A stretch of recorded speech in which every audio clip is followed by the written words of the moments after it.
안녕하세요. 오늘은 우리 박 대통령께서 하사한 임시 공휴일 그거하고 이렇게 연속적으로 날이 겹쳐가지고 부모님을 뵈러 간다는 구라를 치면서 여행을 간 많은 성도님들 때문에 자리가 많이 이렇게 빈 것 같습니다. 그래서 어디에 가 있든지 사고 나지 않고, 솔직한 말은 좀 사고 좀 났으면 좋겠다.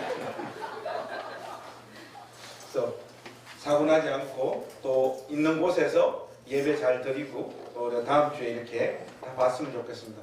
우리 교회는 뭐 어린이 주일이다 어버이 주일이다 이렇게 따로 지키지는 않는데, 그래서 그래도 우리 어버이 주일이잖아요. 어버이 주일은 5월 8일이잖아요 오늘이. 그래서 우리 교회도 이렇게 돌아보니까 어른들이 계신 것 같아요. 우리 교회 어른들은 누굽니까? 장로님들이 안 계시니까 늙은 권사님들이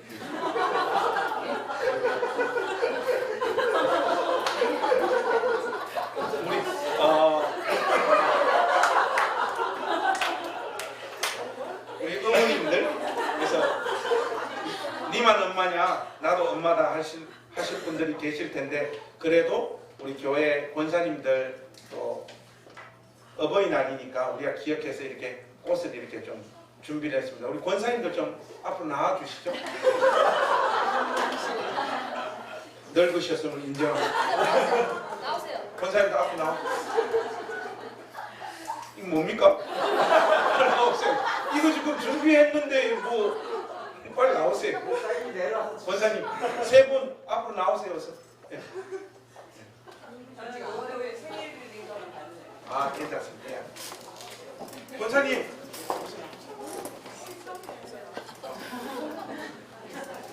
어서 나오세요. 이게 살아보면 결국은 또 다 나와요. 자, 여러분 우리 권사님들 우리 어머님처럼 우리 격려하면서 박수 한번 하겠습니다.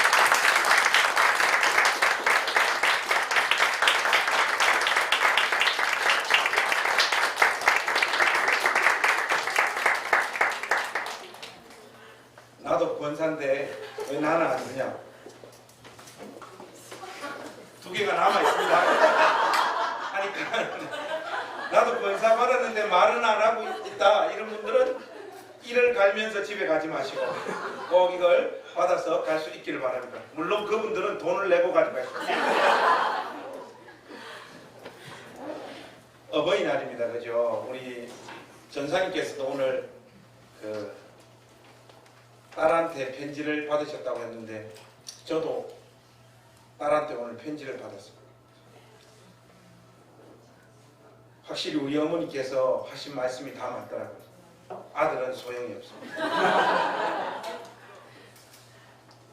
지은이가 편지를 이렇게 적어줬는데, 가족들 앞이라서 제가 쪽팔려가지고 울지를 못했는데, 다른 생각들보다 저는 여러분들 잘 아시다시피 엮이는 가정 속에서 이렇게 자라잖아요. 어쨌든 또 하나님을 내 인생 가운데서 만나고 또 가정을 꾸리고 아버지와 어머니가 만들어 주셨던 그 어떤 가정적인 분위기를 신앙 안에서 또 넘어서서 또 단란하고 때로는 아내의 잘못으로 싸움이 있는 집안이긴 하지만 그래도 주 안에서 행복한 가정으로 주님께서 이렇게 인도해 주신 것, 그 모든 것들이 참 너무 감사했어요. 우리 지은이가 내가 웃는 이유도 아빠 때문이고 사는 이유도 아빠 때문이고, 그러면서 마지막이 새벽에 이 글을 썼는데 정신이 잠깐 나갔어요. 어쨌든 참 감사하고, 또 우리 부모님 대신 우리 행신교회 온 가족들 오늘 하루 주님의 은혜와 또 자식들의 존경과 사랑들이 풍성히 여러분 삶 가운데 채워질 수 있기를 우리 주님의 이름으로 축복합니다. 오늘은 여러분들하고 어쩌면 우리 행신교회의 칼라가 되고 방향이 될 수 있는 그러한 말씀들을 함께 좀 나누기를 원합니다. 설교자들마다 설교의 색깔이 있죠. 여러분들도 느끼시. 그래서 우리 교회에 이렇게 함께 모인 가족들 보면 신앙생활을 보통 다른 교회에서 꽤 오랫동안 하셨던 분들이 대부분이고, 또 여러 목사님들을 통해서 설교를 들으셨다가 또 젊은 목사가 전하는 설교를 여러분들이 들으시면서 신앙생활을 하고 계십니다. 여러분들이 그 누구보다 목회자들마다 강조점과 칼라가 있구나, 그 설교 안에 그렇게 느끼실 것입니다.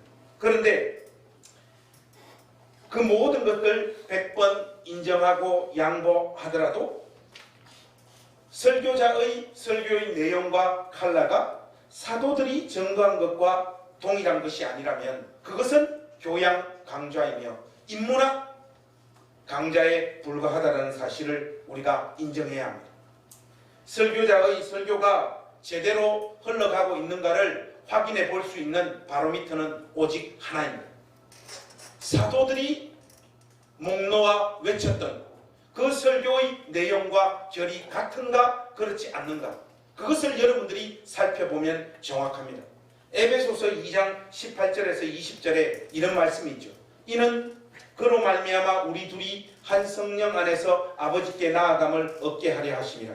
그러므로 이제부터 너희는 외인도 아니요 나그네도 아니요 오직 성도들과 동일한 시민이요 하나님의 권속이라.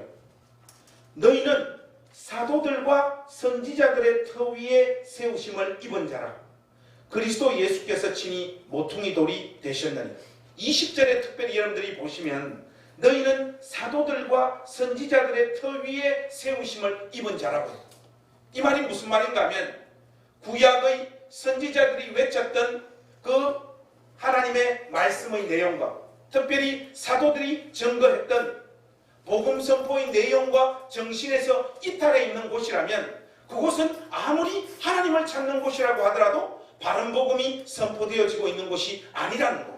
우리는 끊임없이 선지자들과 사도들의 터와 정신 위에 서서 이 교회를 운영하고 하나님 말씀을 선포하고 증거하고 있는가를 늘 점검해야 합니다.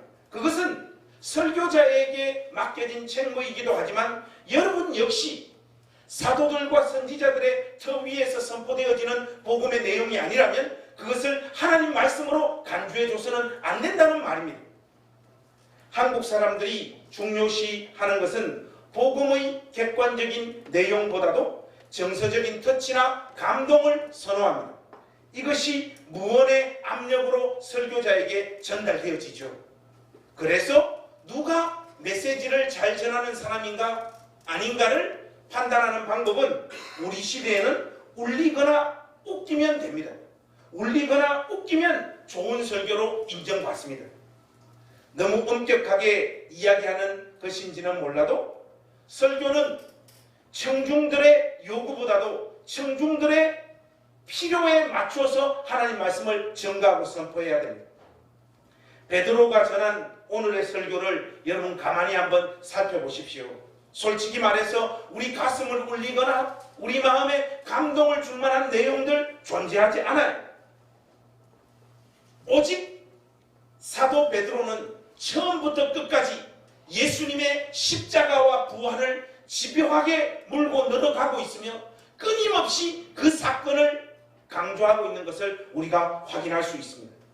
그래서 오늘 본문 말씀을 우리가 좀 자세히 살펴보기를 원합니다.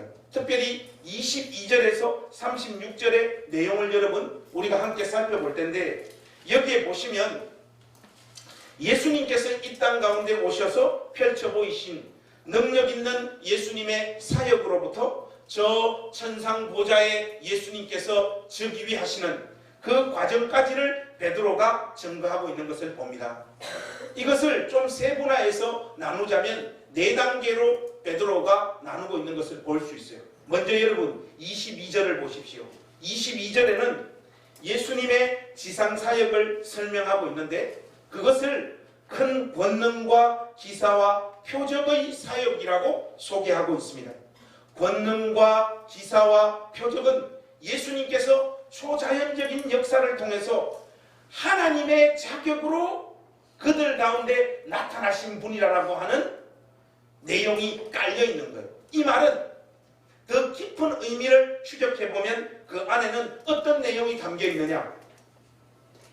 그렇게 명백하게 하나님의 자격으로 하나님의 모습으로 너희들 가운데 나타났음에도 불구하고 너희들이 이 예수님을 하나님으로 인정하기를 거부했다 하는 내용이 22절 말씀 안에 깔려 있는 것입니다. 그래서 사도 베드로는 23절에서 본격적으로 그 부분을 지적하고 있죠. 분명히 유대인들이 예수님을 십자가 못 박아 죽인 것이지만 23절에는 이런 표현이 나옵니다. 그 사건이 하나님의 미리 정하신 뜻과 계획에 의해서 진행된 사건임을 강조하고 있습니다. 쉽게 말해서 예수님의 죽음을 하나님의 계획과 목적 가운데 진행되어진 사건으로 규정하고 있고, 동시에 그 하나님의 목적과 계획 안에서 유대인들의 사악함과 불법함을 지적하고 있는 것이죠. 특별히 예수님의 십자가의 사건을 불법한 사건이라고 규정하고 있습니다. 이제 베드로는 24절에서 32절에서 예수님의 부활을 집중적으로 증거하고 있는데요. 베드로는 예수님의 부활을 증거함에 있어서 구약 성경을 인용해 오는 것을 우리가 확인할 수 있어요.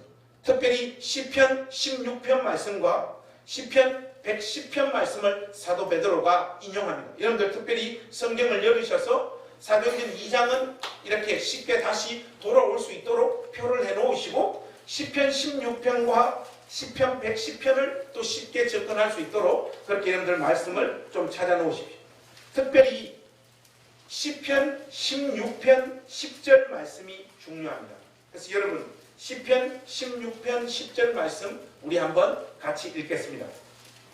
10절 말씀입니다. 시작. 이는 주께서 내 영혼을 수호에 버리지 아니하시며 주의 거룩한 자를 멸망시키지 않으실 것임이니이다. 이 표현이 우리에게는 좀 익숙치 않아요. 왜냐하면 개역 개정으로 바뀌면서부터 우리가 개역 성경을 사용할 때 그 표현이 더 맛깔나는 것 같고 그렇게 익숙한 것 같아요. 그래서 여러분 제가 개역 성경으로 이 부분을 다시 한번 읽어드리겠습니다. 이는 내 영혼을 음부에 버리지 아니하시며 주의 거룩한 자로 썩지 않게 하실 것임이니이다. 여러분들에게 이 표현이 좀 더 익숙하시죠? 베드로는 바로 이 말씀을 다윗의 운명에 관한 것으로 이해하고 있지를 않아요. 이 표현을요. 메시아의 부활에 관한 예언의 말씀으로 이해하고 이 내용을 선포하고 있는 것을 오늘 우리가 사도행전 2장에서 확인할 수 있습니다. 여러분들이 특별히 사도행전 2장 29절 말씀을 한번 보십시오. 거기에 보면 이렇게 나와 있죠. 형제들아, 내가 조상 다윗에 대하여 담대히 말할 수 있노니 다윗이 죽어 장사되어 그 묘가 오늘까지 우리 중에 있도다. 여러분들 무슨 말입니까? 여전히 다윗의 무덤은 유대인들 가운데 있기 때문에 이 말씀은 다윗에게 적용할 수 있는 말씀이 아니라는 거예요. 그래서 시편 16편 10절 말씀을 다윗 자신은 자신의 왕위를 계승할 자의 부활로 미리 내다보고 있다라고 베드로는 해석하고 이해하고 선포하고 있는 것입니다. 여기서 우리가 한 걸음 더 나아갈 필요가 있어요. 그것이 무엇인가 하면 부활은 죽었다가 살아난 것만으로 해도 큰 의미를 지니는 사건이긴 하지만 부활은 부활 그 자체를 목적으로 삼고 있지 않습니다. 부활의 최종적인 목표는 부활의 당사자이신 예수님께서 다윗의 왕위를 계승하여 왕의 자리에 즉위하셨다라는 것. 그것이 부활의 최종적인 목표예요. 이것이 바로 중요합니다. 예수님은 이제 왕이 되는 일에 있어 부활이란 핵심적인 수단이며 이 부활을 통해서 그 결정적인 왕의 자리에 앉게 되셨다. 그 내용을 베드로는 강조하고 있는 것이에요. 그래서 여러분 누가복음 1장 31절에서 33절 말씀을 보시면 제가 한번 읽어보겠습니다. 이런 표현이 나와요. 보라, 내가 수태하여 아들을 낳으리니 그 이름을 예수라 하라.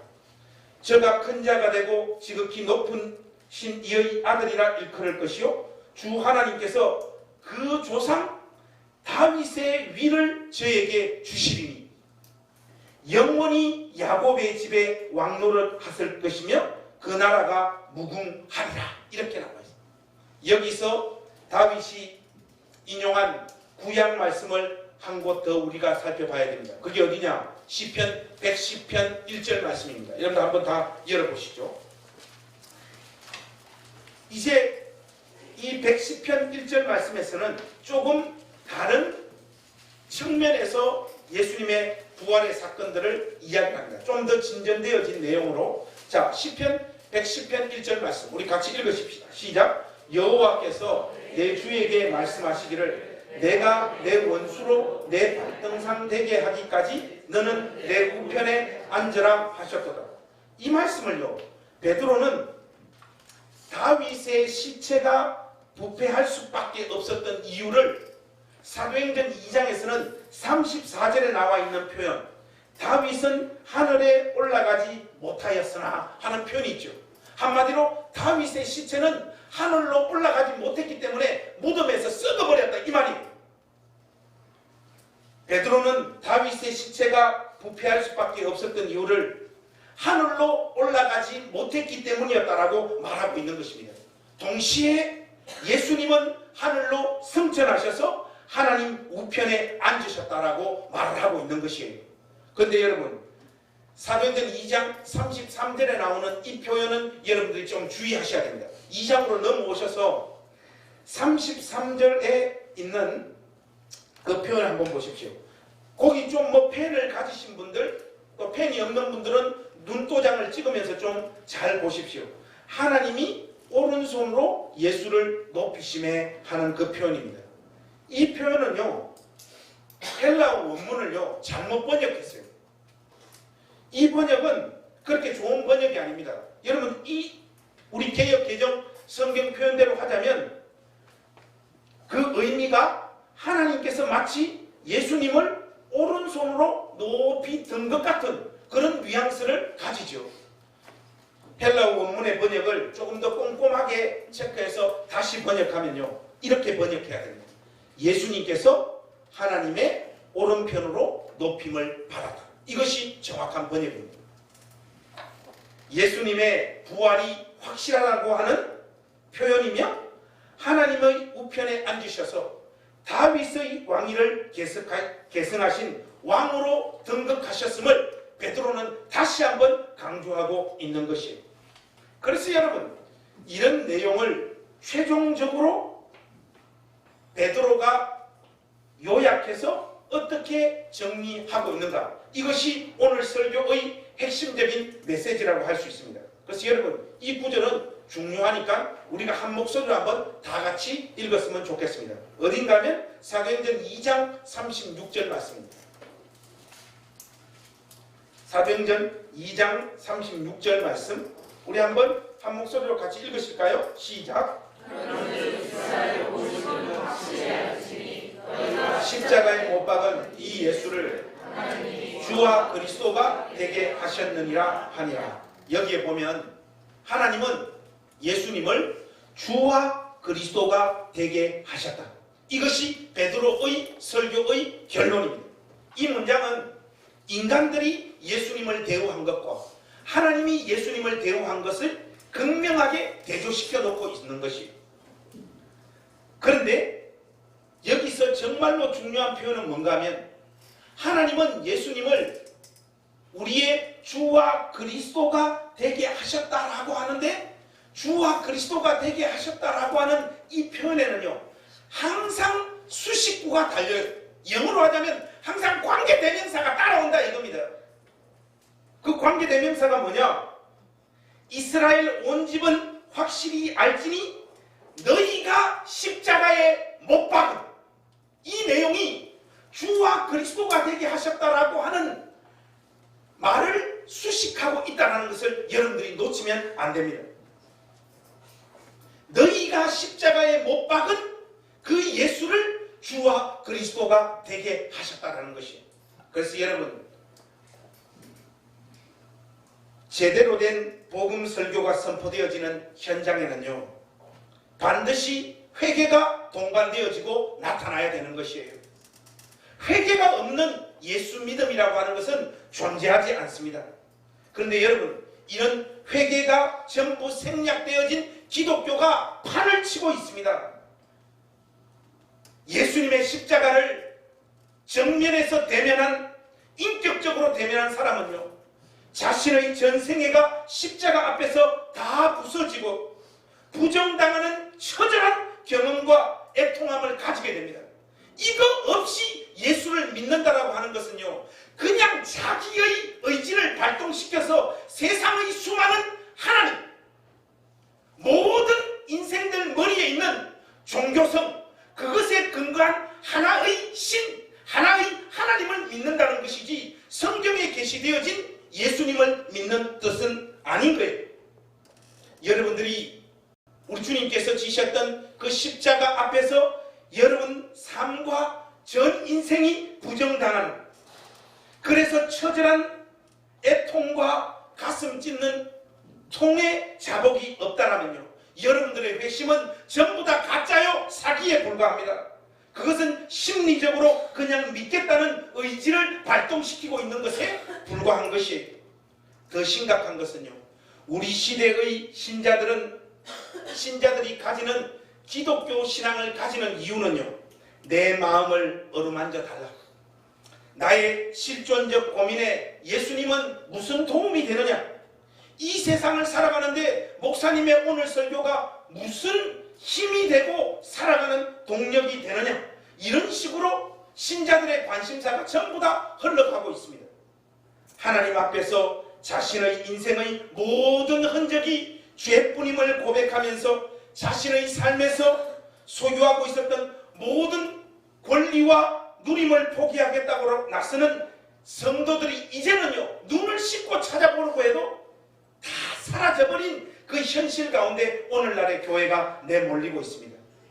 자신의 경제적, 정서적, 환경적인 필요를 충만히 채워달라는 신자들로 교회가 가득가득 채워지고 있습니다. 우리의 인생들이 그분의 영광과 목적을 위해서 존재하는 것이 아니라 하나님께서, 그 가련한 하나님께서 우리 인간을 위하여 존재하는 하나의 신으로 전락해버렸단 말이에요. 오늘날 교회에서 증거하고 선포하는 하나님의 신분이 그렇게 가련하고 불쌍한 자리로 곤두박질해버렸다, 이 말이에요. 하나님은 세상의 모든 시련과 풍파로 인해 심리적인 결핍과 정서적 고갈을 경험하는 인간들의 영혼의 만족을 위해 존재하는 불쌍한 하나님이 되어버렸습니다. 기독교 신앙의 본질이 이런 식으로 너무나 심각하게 왜곡되어지고 있어요. 성경은 신자들에게 또는 인간들에게 스트레스, 고난, 시련, 아픔, 절망적인 심리적 상태가 없는 세상을 결단코 약속하고 있지 않습니다. 오히려 우리 구주이신 주님을 따르는 그 길에 수많은 시련과 어려움이 있음을 명명백백하게 성경을 통하여 말씀하고 있습니다. 신자는 그런 현실 속에서도 하나님의 약속을 의지하면서 소망 가운데 인내하는 자리로 부름받고 있는 자들인 줄로 믿습니다. 그러므로 신자의 참된 소망과 기쁨의 유일한 원천은 자기중심적인 심리적 안정을 누리는 그 삶에 있지 않을, 우리 앞을 기다리고 있는 우리의 현실의 고단함에도 불구하고 그 길을 다 걸어갈 때까지 끝까지 우리의 손을 잡으시며 함께 걸어가겠다라고 약속하시는, 힘주시는 소망의 하나님만이 예수 믿는 우리 신자들의 유일한 위로요 희망입니다. 설령 여러분 삶과 저의 삶에 이해할 수 없는 고난이 닥쳐온다고 하더라도 그 고난을 신자의 생애에서 가장 유용한 것으로 변화시키는 능력이 하나님 아버지의 손 안에 있음을 믿고 걸어가는 것이 우리의 마땅한 예수 믿는 신자로서의 도리임을 잊지 마십시오. 그것이 기독교 신앙의 정로이며 우리의 자랑인 것입니다. 회개가 없는 기독교는 결국 어디로 흘러가느냐. 여러분 이런 책 제목 보셨죠? 예수라면 어떻게 할 것인가. 이 책이 전 세계적으로 베스트셀러예요. 신자들이 이런 책을 좋아하면, 여러분 이 책을 쓰신 분은 목사님인데 예수님을 믿는 사람은 아니에요. 모르셨죠? 저는 알았습니다. 구체적인 삶의 방향이나 지침을 알려달라는 거 아닙니까? 제가 단언하건대 그런 것은 기독교가 아닙니다. 회개 없이 예수님의 삶을 본받자라는 식의 메시지들이 기독 강단을 장악하고 있는데, 이것은 기독교의 핵심을 놓치고 있는 것입니다. 예수님의 삶을 닮아라. 예수님이 사신 대로 살아라. 대속 없이, 대속의 은혜 없이 이것을 먼저 제시하는 설교에 여러분 속으시면 안 됩니다. 기독교는 그런 종교가 아니에요. 그런 것은 전부 다 2차적인 것들입니다. 여러분들이 좋아하는 C.S. 루이스의 책 중에 피고석의 하나님이라고 하는 책, 여러분들 혹시 아십니까? 저는 압니다. 이 피고석의 하나님에 보면 이것과 관련한 명징한 메시지를 C.S. 루이스가 하고 있어요. 제가 이 내용을 발견하면서 뭘 느꼈느냐. 아, 내가 C.S. 루이스 수준이구나. 이미 그 경지에 올랐구나. 이쪽 분답은 반응을 해주시는데 왜 여기는 인상이 이렇게 더러우십니까? 여러분 C.S. 루이스가 이런 말을 해요. 들어보세요. 1차적인 것을 먼저 해야 2차적인 것을 얻을 수 있다. 이 무슨 말입니까? 옳거나 잘못된 행동은 2차적인 거라는 거예요. 기독교에서는. 이것을 1차적인 것처럼 대하면 바울이 경고한 대로 규칙과 규제에 얽매이게 된다는 것이 C.S. 루이스의 메시지의 핵심이에요. 그래서 여러분 계속해서 그의 이야기를 한번 들어보세요. C.S. 루이스의 말입니다. 요즘 설교자들은 하나같이 기독교식 도덕 개선 프로그램의 전문가들이 되어가고 있다. 하나같이 예수님께서 친히 말씀하신 다 이루었다라는 메시지는 쏙 빼버린 채 실생활에 필요한 행동 목록만 설교자들이 제시하고 있다. 그리스도의 완벽한 의와 그분이 완성하신 일을 더 이상 강조하지 않고 거기에 온갖 군더더기를 덧붙이는, 아이러니하게도 설교자들이 도덕 개선을 강조하면 할수록 도덕은 더더욱 개선되어지지 않는 것을 볼 수 있다. 그리스도가 완성하신 일보다 나 자신이 어떻게 해야 할까를 강조하는 것은 곧 기독교의 허울을 뒤집어쓴 자기애에 불과하고, 여러분들 눈빛이 과연 우리 목사님과 동일한 수준의 C.S. 루이스가 올라오는, 사랑하는 행신교회 가족 여러분, 진정한 삶의 개선은요, 자기 자신에게서 눈과 관심을 떼고 예수님의 순종과 그분의 십자가, 그분의 보혈의 능력, 그분의 죽음과 부활을 목격할 때 우리 삶에 자연스럽게 찾아오는 결과임을 여러분들이 놓치셔서는 안 되는 거예요. 마틴 로이드 존스도 동일한 연장선상에서 이 메시지를 똑같이 외치고 있습니다.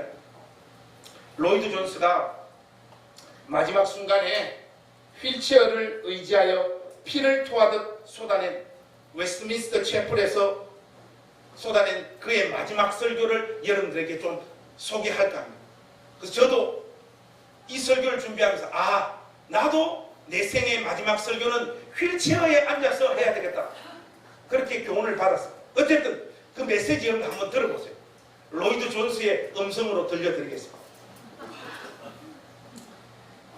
기독교는 여러분과 저의 작은 선이 아닙니다. 기독교는 내가 무엇을 행하느냐와 행하지 않느냐의 문제가 아닙니다. 기독교는 내가 다른 사람보다 얼마나 더 나으냐의 문제가 아닙니다. 기독교는 내가 이전보다 얼마나 더 변화되고 나아졌느냐의 문제도 아닙니다. 기독교는 그런 것이 절대로 아닙니다. 여러분, 여기까지 로이드 존스하고 좀 비슷합니까? 그러므로 그 모든 것을 잊고 그리스도를 바라보십시오. 그러면 그분의 흠없고 완전한 의가 보일 것입니다. 여러분들이 그분을 믿으면 그분의 의가 여러분들에게 주어지고 여러분은 그분의 의를 잊게 될 것입니다. 여러분은 이것이나 저것을 행하려고 하고 있지 않습니까? 이 모든 것은 안식을 주지 못합니다. 그래서 그 모든 것은 여러분들에게 무익할 뿐입니다. 그러니 중단하십시오.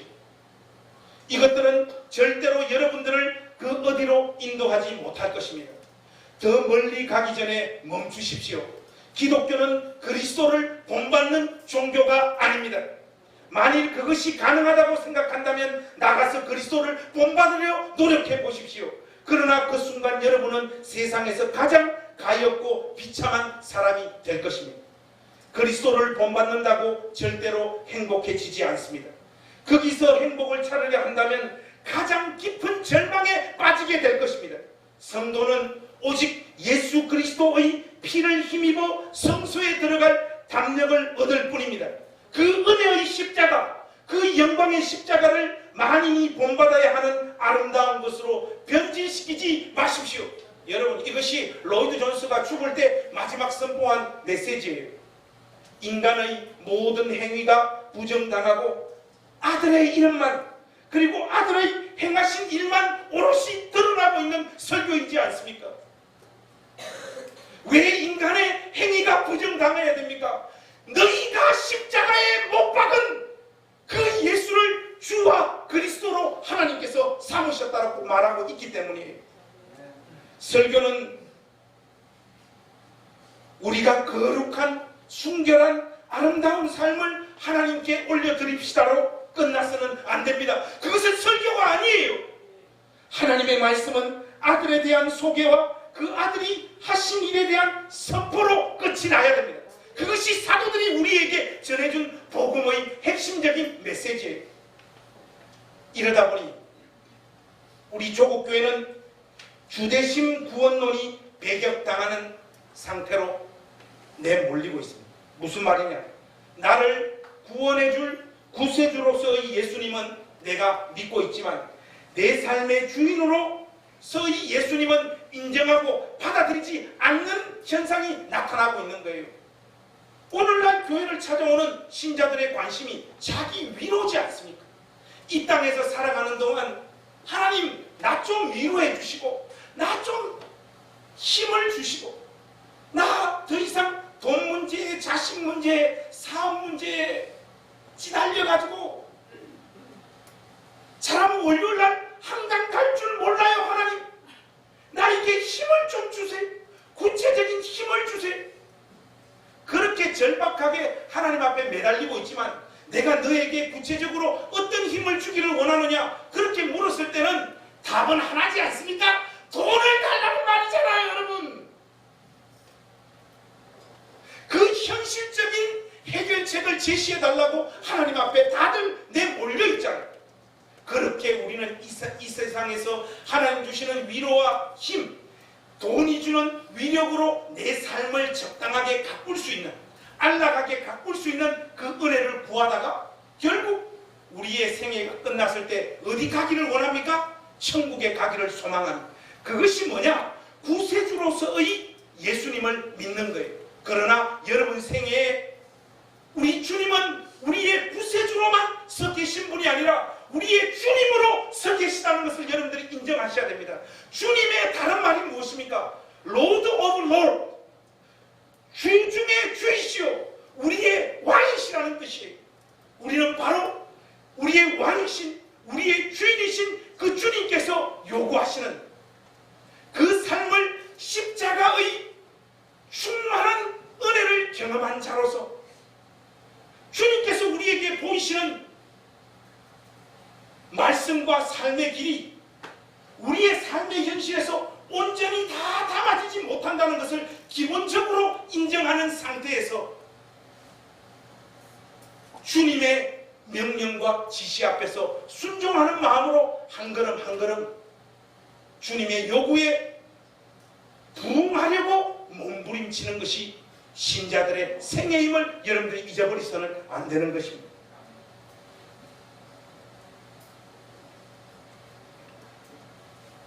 여러분들이요, 그리스도를 여러분의 구세주로 모시면서도 수년 동안 주님으로는 모시지 않을 수 있다라고 말한다면 여러분들은 예수님하고 상관이 없는 사람들입니다. 만일 여러분들이 주 예수 그리스도를 믿지만 그가 여러분들의 주님이심은 알지 못한 채 믿는 것이라고 생각한다면 저는 주저하지 않고 여러분들의 그 믿음은 아무런 가치가 없는 것이라고 과감하게 선포하겠습니다. 그분을 구주로만 모실 수는 없습니다. 그것은 반쪽짜리 믿음도 아니고 성경에서 말하는 신앙도 믿음도 결단코 아닙니다. 그분이 자신의 보배로운 피로 여러분을 사심으로써 여러분들을 구원하셨기 때문입니다. 우리는 주님의 것입니다. 여러분들이 그분을 주님으로 모시지 않고도 구주도 모실 수 있다라고 명백히 믿고 있다라면 그것은 두말할 것도 없이 완전한 이단 사상에 여러분들이 장악되어진 것입니다. 결론을 맺겠습니다. 사랑하는 행신교회 가족 여러분, 복음이 무엇인 줄 아시겠습니까? 우리는 어쩌면 반쪽짜리, 우리가 사랑하고 좋아하는 그 복음을 붙잡고 한평생 예수님을 섬기고 믿고 있는 사람들이 아닌지 우리 자신을 이 복된 주일날 점검해 보셔야 됩니다. 구세주로서의 예수님은 여러분들이 열심히 믿고 있는데 그분이 여러분들의 주님임을 인정하는 그 신앙과 구체적인 믿음이 여러분들 가운데 있는가 확인하십시오. 주님으로서의 예수님을 여러분들이 믿는다고 했을 때 거기에는 반드시 여러분들의 전 생애를 십자가 앞에서 부정하며 철저하게 여러분의 삶을 쪼개는 통의 자복의 회개의 열매가 나타나야 됩니다. 이것 없이 믿는 것은 대부분 다 구세주로서의 예수님을 수용하고 있는 것에 지나지 않는다는 것. 그러나 성경은 오늘 사도 베드로를 통하여 우리에게 분명히 선포합니다. 너희들이 십자가에 못 박은 그 예수를 주와 그리스도가 되게 하셨다. 그분은 우리의 구세주일 뿐만 아니라 우리의 주님이심을 잊지 마십시오. 사랑하는 우리 행신교회 가족 여러분, 그래서 여러분 모두와 함께 마지막으로 이 말씀 찾아 읽고 오늘 설교 마무리 짓겠습니다. 빌립보서 2장으로 함께 가십시오. 빌립보서 2장 8절에서 11절 말씀.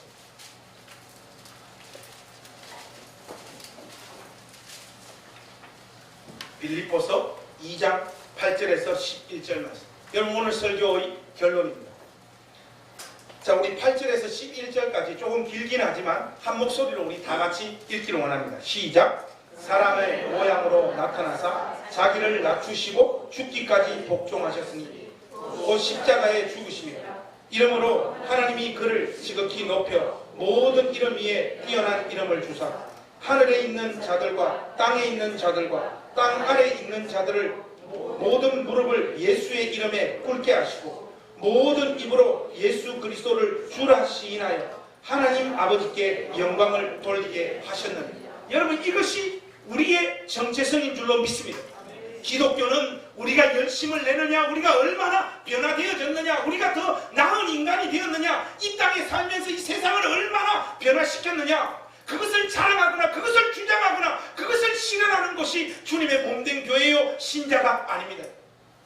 교회와 신자는 오직 예수님께서 신이 이루신 것, 그것을 영원히 자랑하고 예배하고 높이고 강력하고, 그래서 예수님께서 이루신 그 의를 우리 심장에 새겨넣어 두벅두벅 우리 각자들에게 주어진 그 삶을 걸어가는 것이에요.